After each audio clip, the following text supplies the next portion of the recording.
네, 잠깐 여러분들에게 이제 교재 얘기를 안 할 수가 없죠. 이제 교재 여러분들이 이제 보시면 마지막으로 정리할 수 있게 제가 지금 도식화 시켜놨어요. 그래서 첫 번째로는 여러분들 교재에서 첫 번째에 표 비슷하게 돼 있을 거예요. 그래서 화살표 비슷하게 돼 있을 건데요. 여러분들에게 선사시대 때부터 시작해서 현대사까지 각 정치, 경제, 사회 문화를 알기 쉽게 표로 쭉쭉쭉 정리해놨습니다. 그럼 여러분들이 보시면 아 그래 내가 마지막 최종 점검할 수 있는 개념은 무엇이지? 라고 볼 수 있게 쭉 해놨고요.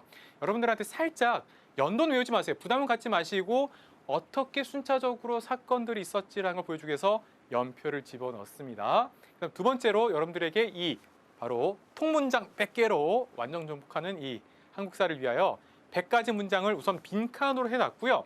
다시 빈칸이 없는 문장도 해놨으니까 여러분들이 한번 써볼 수 있게 제가 정리해드렸고요.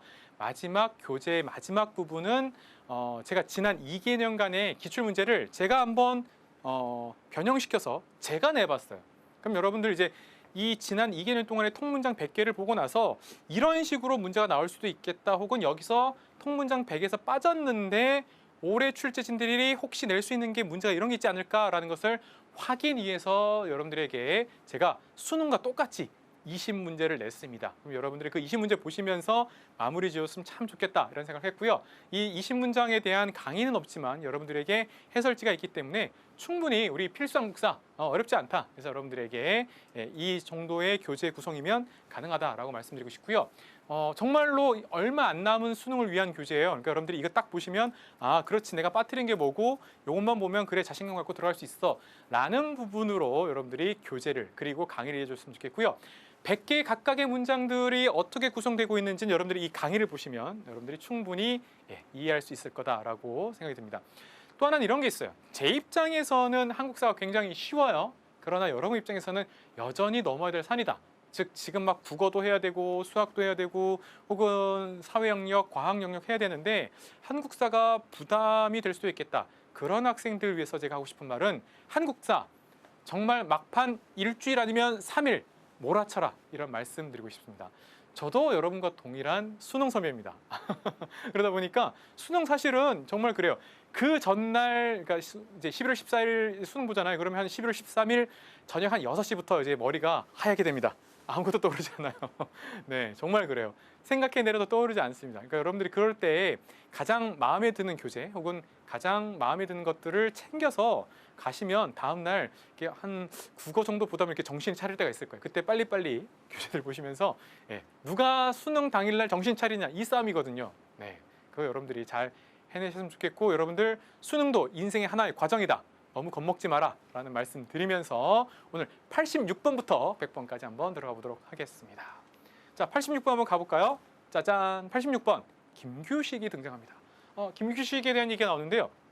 수능 기출에서 김규식에 대한 부분을 냅니다. 그러면 김규식 선생은 어떤 분이냐?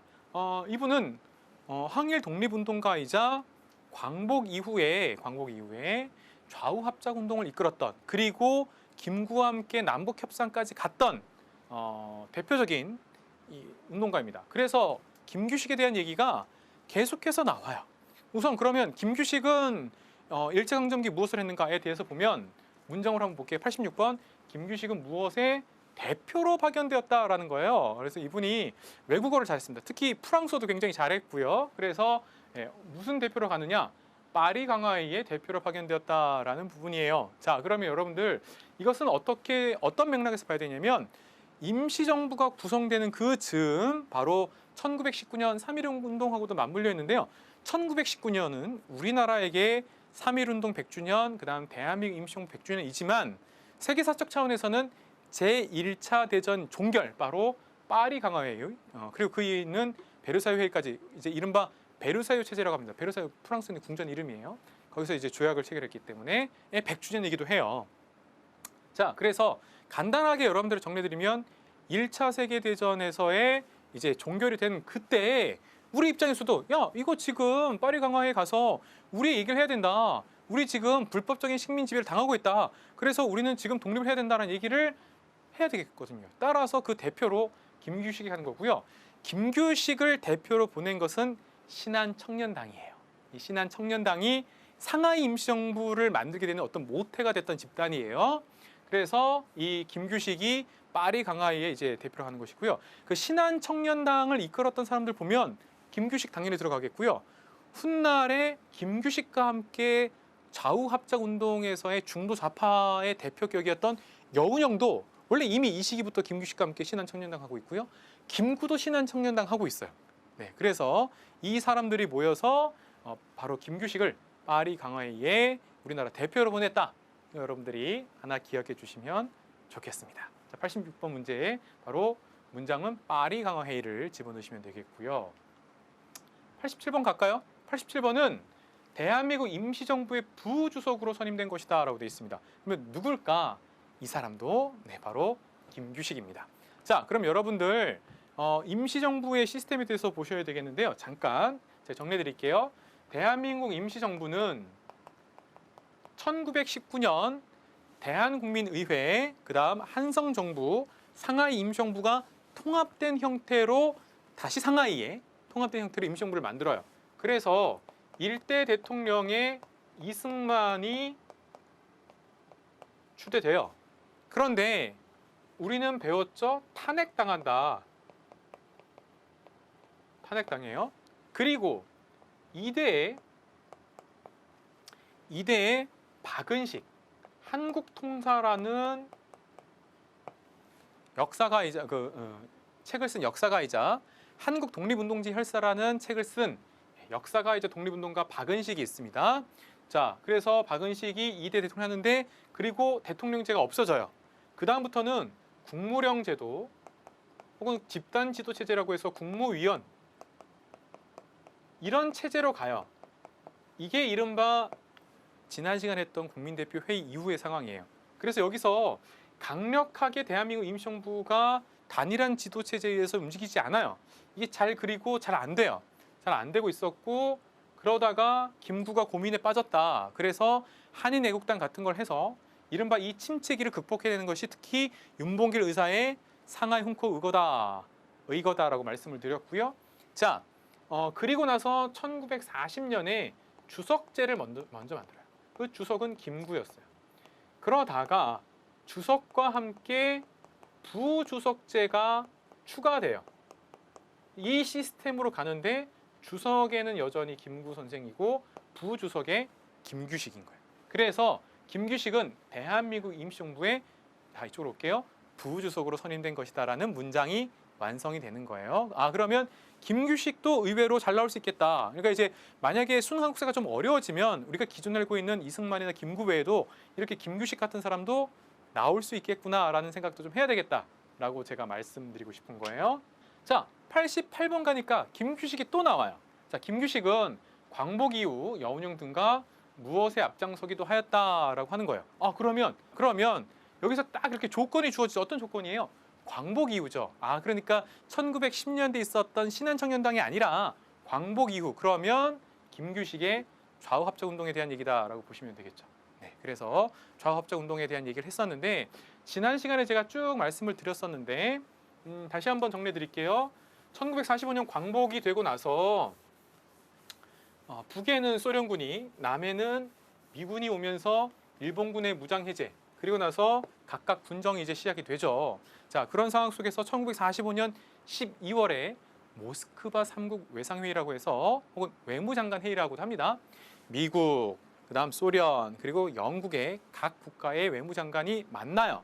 만나서 자, 한반도 상황 어떻게 할래? 라고 해서 우선 여기 임시정부를 새롭게 수립을 하자. 임시정부를 만들고 임시민주주의 정부라고 합니다. 임시민주주의 정부를 수립하고 이 임시민주주의 정부를 어떻게 수립할 것인가에 대해서 미국과 소련이 공동위원회를 하자, 개최하자.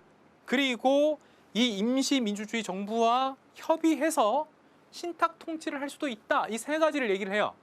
자, 그런데 국내에 먼저 들어왔던 얘기는 어떤 과정인지 이 신탁 통치에 대한 얘기가 먼저 들어와요. 제가 뭐라 그랬어요? 임시민주주의 정부와 신탁 통치를 협의할 수도 있다라는 얘기했는데 이 신탁 통치 얘기가 나오는 거예요. 이것부터 들어오는 거예요. 자, 그러면서 독립운동가들은 당연히 이게 말이 되냐? 이게 또 다른 식민 지배지. 이건 받을 수 없다. 우리 당연히 왜 독립이 안 되냐라는 것이죠. 그래서 반탁이 등장했던 것이고, 그리고 일부에서는 찬탁 얘기를 합니다. 특히 이제 나중에 이 모스크바 삼국 외상회의 얘기가 들어오면서 세 가지가 있었다. 그러면서 이 찬탁과 반탁으로 가면서 굉장히 이 좌우 대립이 되게 심해지게 되는 게 있습니다.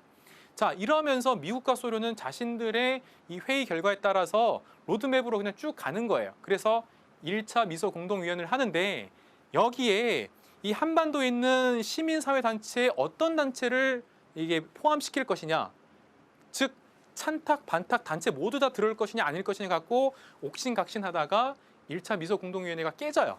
그래서 휴정돼요. 그러니까 안 돼요. 그래서 그냥 무기한 이게 쉬는 걸로 안 돼요.